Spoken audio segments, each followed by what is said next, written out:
Buongiorno a tutte e ben ritrovate. Oggi vorrei parlarvi di acconciature e trucco.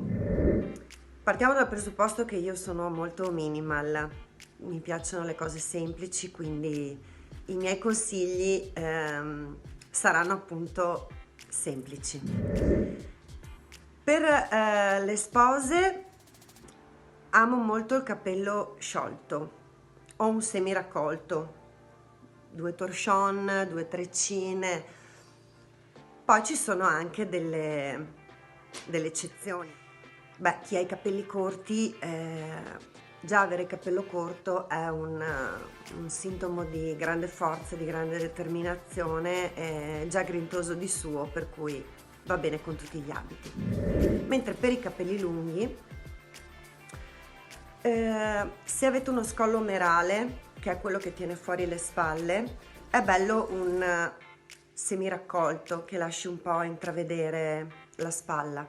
Se invece avete lo scollo molto profondo davanti, è bello un raccolto. Se avete lo scollo profondo dietro, che a me piace molto, è bello uno sciolto, magari con una treccia morbida, qualcosa che faccia vedere lo scollo, ma che lo scollo sia definito anche dall'acconciatura.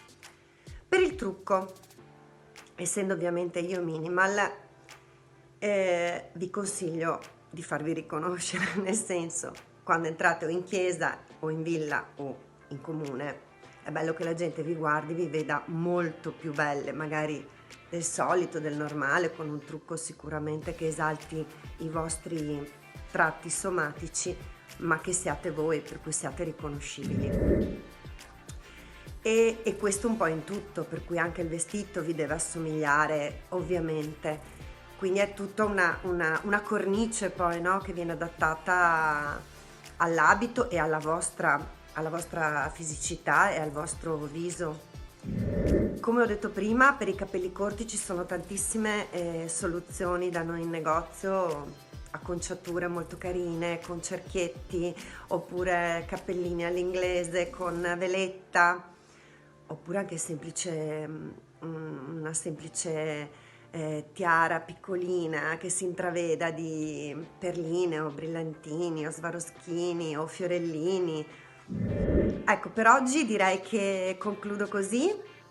Ci vedremo al prossimo appuntamento, il terzo appuntamento, e vi parlerò del velo, il mitico velo, il romantico velo. Un abbraccio a tutte!